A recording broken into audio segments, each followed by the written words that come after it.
I'm guessing, are y'all seeing the presentation or the screen off to the side of the presentation? We're seeing the side. Yeah. Okay. Give me just a second there, and I'll get that addressed.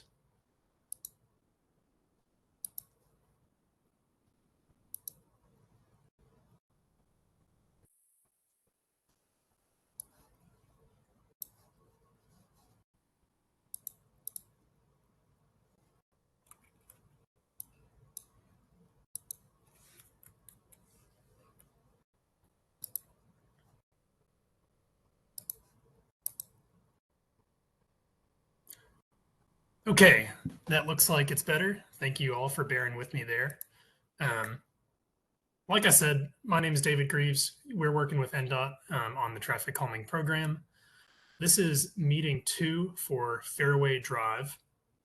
We had meeting 1 a few months ago where we presented a concept design, gathered some really good feedback. And meeting 2 is where we're presenting the design that we fleshed out. And then afterwards, we'll talk about the next steps to get this project implemented. So we do have some new faces tonight that were not at meeting 1. So we're going to start with kind of just a general overview of how the traffic calming program works. Not to go into as much depth as we did a couple months ago, but really just to make sure everyone is sort of caught up on what's going on.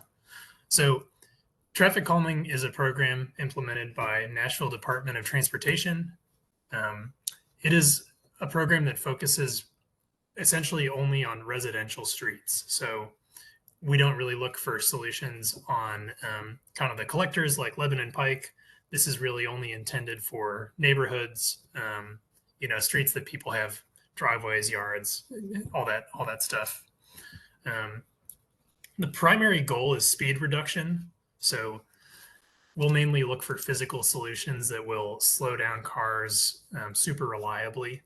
There are a number of things in the toolbox that we have that do that, but generally that's our primary objective, is to take streets that have really high speeds, high volumes, and apply treatments to slow them down and just make it a little more safe.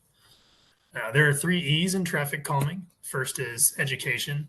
That's part of what we're doing here. So making sure that neighbors are aware that speeding on roads that people live and walk and live their lives on is a dangerous activity. And enforcement, this is sort of the second E that is out of NDOT's control.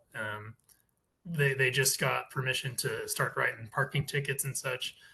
They don't have the ability to like camp out and do speed traps or anything like that. And then underlined in bold, that's engineering. That's really what we're here to do in this program. So I'm an engineer. We've put together a design that should work pretty well for your road. And we'll just move right on. So kind of like I alluded to earlier, the main goal of this operation is to provide a safer street for everyone to live on.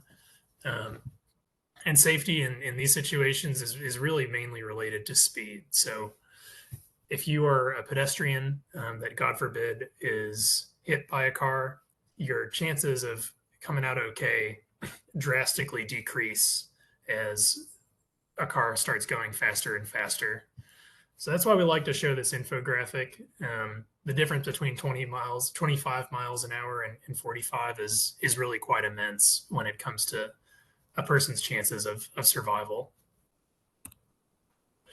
This is a program that's in really high demand. This picture on the right, that's a snapshot of Nashville's traffic calming tracking tool. And all of the purple streets are ones that are open applications. So we have 464 as of the period that your street was selected, and you are one of the 26 streets that were chosen to get this. We'd love to do more, and actually in this next cycle we are ramping that number up quite a bit, but the reality is it's just a resource constrained pipeline, and NDOT is working really hard to get these projects out as quick as they can. And then finally, there are a lot of things that kind of fall outside of the traffic calming realm.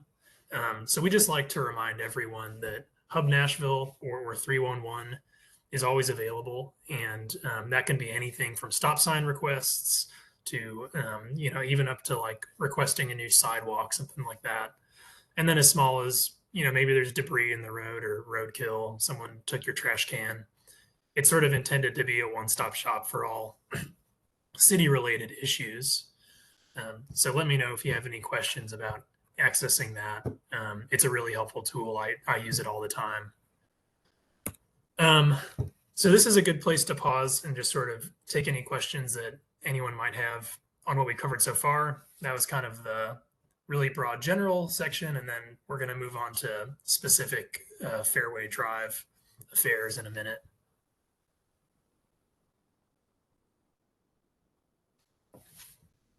Sounds like we have no questions, and we can move right along. So what you're seeing now, this is the section of Fairway Drive that was chosen. As you can see, it's just about all of it above Lebanon Pike. There's about a half block that was not included, but we didn't observe a lot of speeding and volume when we went out there for our site visit on that section anyway. Like I said, the purple lines on this map are streets that have applied and have not been chosen. Green are streets that have been chosen. So you can see kind of across the tracks, there's a few traffic calming projects underway. They may or may not be installed yet, but they've at least been selected and been worked on. And then any of the purple streets, we'll collect data, evaluate the potential for traffic calming, and then, hopefully get around to selecting them. So what traffic calming measures did we recommend for Fairway Drive? Speed cushions. If anyone is familiar with this program, it should come as little surprise. This is by far NDOT's favorite treatment for traffic calming. And really the reason for that is they just work so well. They're easy to install, relatively quick. And unlike speed limit signs, stop signs, etc., there's really nothing you can do to avoid them. They're not really asking you to slow down. They're telling you to slow down.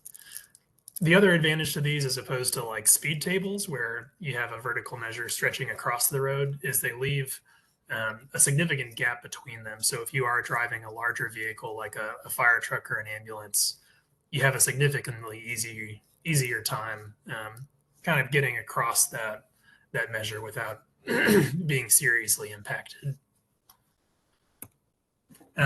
This slide is really just to demonstrate that NDOT has studied how these work. All this data is from the Nashville area. So, there's plenty of data on how well they work around the world, but these are Nashville streets, Nashville drivers, and we do see quite a significant impact to speeds before and after. So this is the good part. These are the design plans that we're going to hand off to NDOT, and they will install it should this neighborhood vote to proceed with the project. And this should look pretty familiar to anyone who was in the first meeting. Essentially, we've got Lebanon Pike off here to the left, Maple Crest off to the right. And we took a look at the constraints, the speeds, and decided that about 4 cushions was, the right amount. We don't want to put an excessive amount. That would be pretty bothersome and have pretty seriously diminishing returns. But we also like to keep them grouped in a series of sorts and not leave too much space in between for motivated drivers to pick up speed in between. The next pages are just close-ups.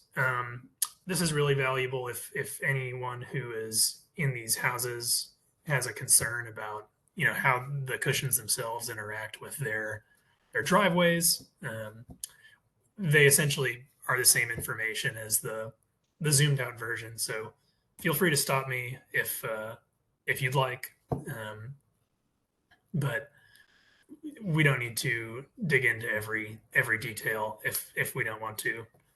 Some of the parameters we do try to hit is not putting cushions directly in front of driveways. That can be kind of bothersome to the person whose driveway it is. So we were able to achieve that goal on this project, and the threshold there is about 15 feet. Usually we consider that just fine.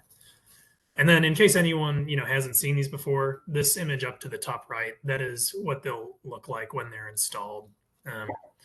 So we've chosen cushions that are 3 modules long. That's kind of the happy middle ground for really like low speed environments, like a park or a highly walkable neighborhood. We'll sometimes go down to 7, and then for collector roads, we may go up to up to like 14 feet, but that's really for speed limits that are 35 or 30 even.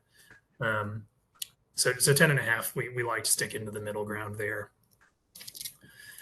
And then the last sheet, this is just the detail. So if you were a bird flying above, this is what you'd see looking down. More installation instructions for the guys in the field, but that is that. Something about these plans, they will be available on NDOT's website with, Fairway Drive, TrafficCalming.PDF. So you don't need to go back and look at the video if you were to, need to access these when it's time to vote. Do we have any questions about the plans themselves?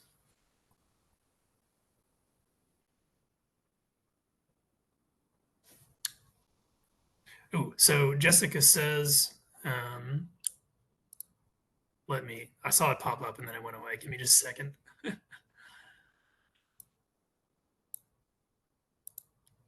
So are there any other options for reducing speed or other options for placement? Placement, yes and no. There are a lot of factors that we take into account when deciding how to place these. So it can be a bit of a puzzle. This road had a mix of grades that were not too steep and grades that were too steep. So if you're on a hill that's above 6 or 7% grade, we won't put a cushion there because it will, 1, void the warranty on the cushions, and 2, is just sometimes a surprise to drivers who may not expect them to be there. And then the other main target we shoot for is an even spacing. So what we don't want to do is clump 2 cushions really close together and then have a larger gap between another set. Just that kind of regular flow is important to the intent of the design. In terms of other options for reducing speed, there are other things that NDOT can do. Radar feedback signs, for instance, those are a non-intrusive measure. So that'll just be a sign that says what the speed limit is. It'll measure your speed as you're going by and flash at you if you were to be going over the speed limit. There are also different types of speed cushions. So like I said earlier, there's speed tables. We're going to avoid those here. The main reason is because it's not a primary fire or emergency route, but it is one that emergency vehicles do take. That was some of the feedback we got from neighbors in meeting 1. And then there are others that apply to more particular situations. So we could do bulb outs at intersections that were a little dicey, or perhaps like a traffic circle if you had a really wide intersection. Having evaluated all of those, they don't seem like great fits for this street in particular. So we're pretty confident that this design is ideal for our goals.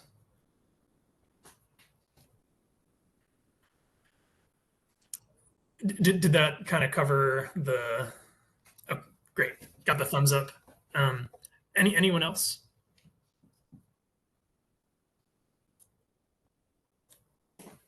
All right. Well, we can go ahead and move on. The next order of business is talking about where we are in the program and the next steps. So like I mentioned earlier, there are applications. That's how this whole thing starts. So a few neighbors got together, applied to NDOT. We did a prioritization and selection process. That's where we came out, measured the speeds and volumes on the road. They were quite high. I don't have the numbers with me on this slideshow, but generally you'll get selected if the average speed is considerably higher than the speed limit and if there are an abundance of cars on the road, along with some other more minor factors weighing in. We had meeting one that was earlier in the summer. That's where we gave that, overview, kind of introduced the concept and got some feedback. And now we're at meeting two. So we've seen the final plans, gotten sort of additional thoughts on the program. And then next we'll move on to balloting. Carrie has asked who gets to vote on these traffic calming measures. And that is a great question covered in this slide. So the balloting process is what we'll do next.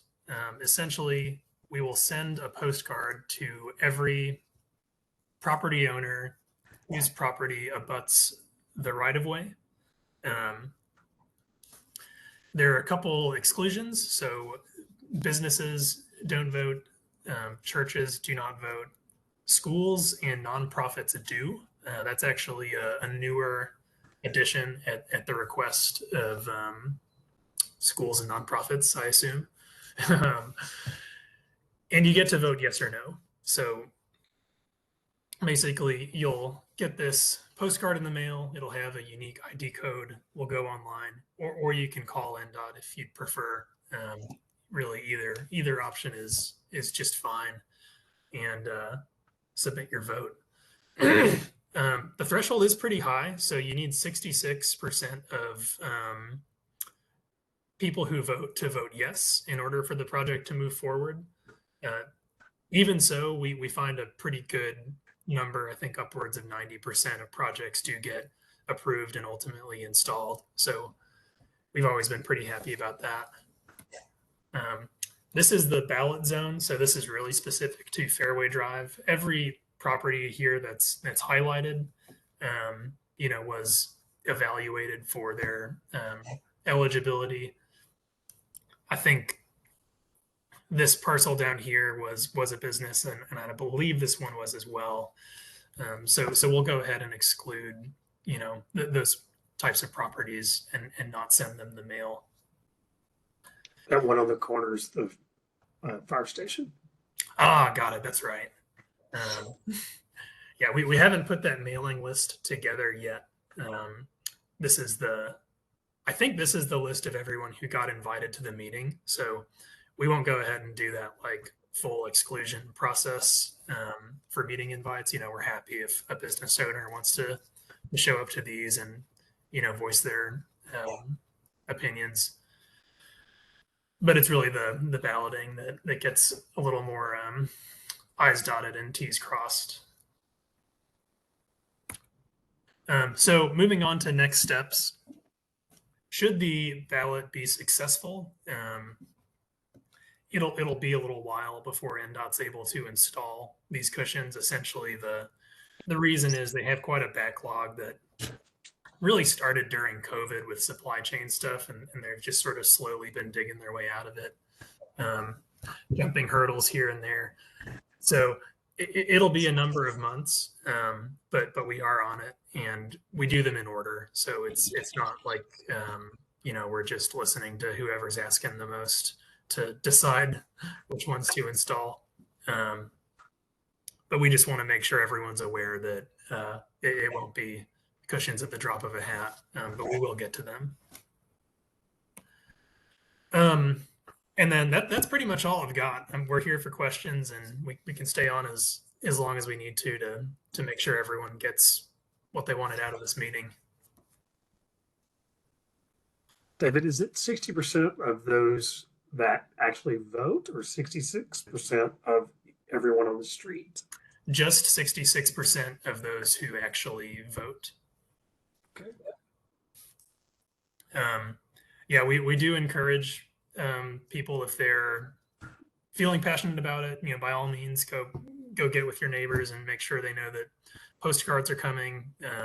Explain it to them if they're curious. We prefer to have as many votes as possible for these, just to make sure that no one's like totally blindsided or feels like they had no idea that this was coming, stuff like that.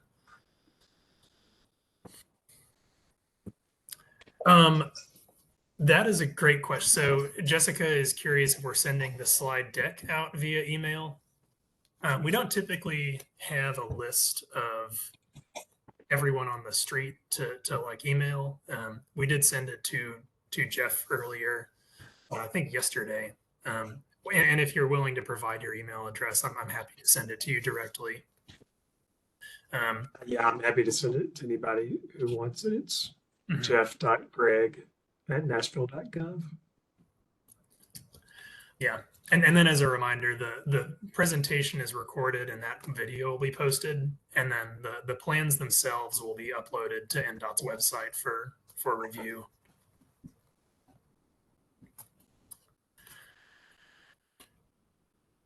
Well, with no other questions, thank you all so much for coming. We really appreciate when people show up to these meetings and provide their input. Be looking for those postcards in about a week or so. And we'll hope to see y'all soon. All righty. Thank you, David. We appreciate your time. And again, if you need anything from me, please reach out. Will do. Thank you.